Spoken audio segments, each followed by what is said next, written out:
आदरणीय भवरलाल जी परमार साहब और इस पूरे इलाके में नया जोश भरने का काम जो युवाओं में कर रहे हैं। अभी हमारे बीच में जो वक्ता बोले, जिस तरह से जो जोश भरने का काम कर रहे हैं, वो रोज कांति भाई आदिवासी और साथ में हमारे जो वक्ता हैं रईस जी मलिक साहब, फिर हमारे सांसद प्रत्याशी प्रकाश जी भू साहब और दिनेश जी पांडोर, सुख संपत जी बागड़ी और हमारे जितने भी यहाँ आदिवासी समाज से पधारे, आप सभी को इस आदिवासी परिवार के इस चिंतन शिविर में मैं स्वागत करता हूं। और यहाँ पे कोई भी जितने भी व्यक्ति आए हैं, यहाँ कोई बड़ा या छोटा नहीं है। आदिवासी परिवार की जाजम में आप सभी, हम सभी लोग समान हैं और हमें ये सीखना है कि आदिवासी परिवार में सब अपनी अपनी बातें रख सकते हैं। यहाँ की जो मुझे एक अच्छी बात लगी, क्योंकि सब लोग ग्रासिया और भील इस तरह की बातें वैसे वास्तविक है, लेकिन यहाँ का जो कल्चर है, ग्रासिया ने जो कल्चर यहाँ बचा रखा है, जो संस्कृति यहाँ बचा रखी है, पूरे इलाके में कई संस्कृति नहीं बचाई। ये बहुत बड़ी गर्व की बात है। मुझे आज यहाँ आके लगा है कि वास्तव में हमारे आदिवासी समाज की संस्कृति जिंदा है। आज दूसरे इलाके में सबने अपनी अपनी संस्कृति वेशभूषा को छोड़ दिया है और यहाँ का सबसे बड़ा जो मुद्दा है कि भील और ग्रासिया आपस में एक नहीं हो रहे, उसका कारण है कि यहाँ की राजनीतिक पार्टियां, एक पार्टी कांग्रेस, मैं पार्टियों का नाम नहीं लेना चाहता लेकिन मुंह से निकल ही जाता है, क्या करे। ये इतने सालों से लूट फूट के हमारे लोगों को बेवकूफ बना दिया। एक पार्टी है जो ग्रासिया को अपने साथ में रखती, एक पार्टी है जो भीलों को अपने साथ में रखती, लेकिन भील और ग्रासिया को साथ में रखने वाले आदिवासी परिवार की जाजम है और वो पहले ऐसी जाजम है जहां भील और ग्रासिया आज एक ही टेंट के नीचे बैठे। बाकी कोई राजपूत बन रहा है, कोई क्या बन रहा है। और ज्यादा अगर टाइम तक आप राजपूत बने रहे या कुछ और बने रहे तो वो टाइम दूर नहीं जब आपको ओबीसी में डाल दिया जाएगा। आपको ओबीसी में डाल दिया जाएगा जब आपको पता लगेगा कि हम क्या है। अभी कुछ दिनों पहले जो घटनाएं हुई थी, हम सभी इसको भूल गए। जो पेंथर कांड में जो घटनाएं हुई थी, हमारे कितने लोग उसमें मारे गए, जिसमें फलासिया से लगा के जाडोल और कोटड़ा गोगुंदा सभी जगह घटनाएं हुई। कम से कम 7, 8, 9 ऐसी घटनाएं हुई और लोग मारे गए। इससे पहले 2019 में घटना हुई थी उदयपुर में, बारा और पडुना पाल में घटना हुई थी। वहां लोगों ने हाईवे जाम कर दिया था।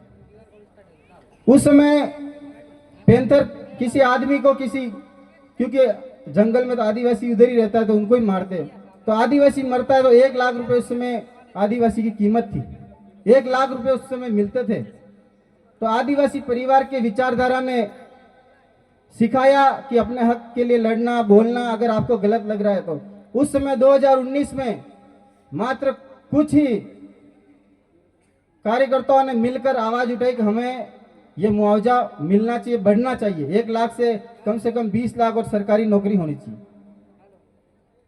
इस मुद्दे को लेकर हमारे आज बीच में साथी बैठे हुए, उस मामले में साथी जेल गए, उनके झूठे मुकदमे दर्ज किए, जेल गए।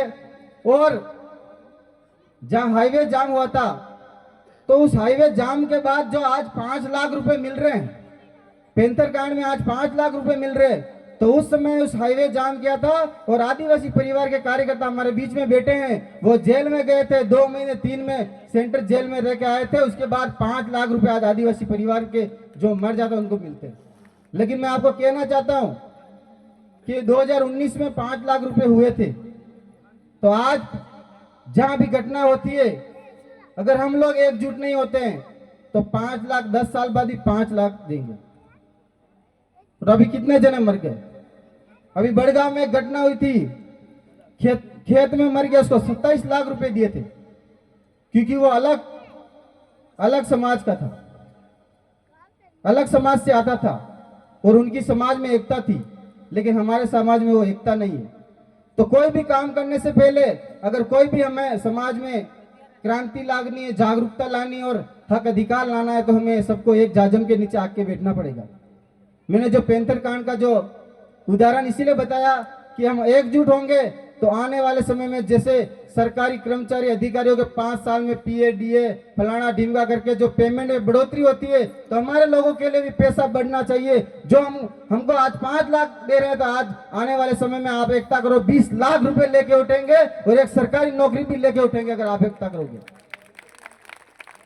लेकिन हमारे लोग इसमें राजनीति कर लेते हैं और इसके बीच में भड़काने का काम, हमारे लोगों का दबाने का काम पुलिस प्रशासन करता है। तेरे ऊपर मुकदमा हो जाएगा, तेरा करियर खराब हो जाएगा। अगर मुकदमे से अगर डर लगता होता तो इस आदिवासी परिवार की जाजम में और आदिवासी परिवार के बिना किसी, जब पहले सांसद और विधायक नहीं होने के बावजूद भी इस कार्य में हम जुड़े थे, आज तो कितने सांसद और कितने विधायक और कितना कारवा हजारों लाखों की संख्या में बढ़ गए। आज तुम्हारे छोटे मोटे एफआईआर से डरने वाले लोग नहीं हैं। हम आदिवासी परिवार के विचारधारा को इस देश के कोने कोने में एक एक व्यक्ति के माध्यम से पहुंचाएंगे। और आप सभी आज इस जाजम में आए तो हमारे जितने भी वक्ता हैं इस आदिवासी परिवार को आगे बढ़ाने में जिन्होंने काम किया, उनकी बातें सुन के जाना। हम तो उनके छोटे मोटे नुमाइंदे हैं।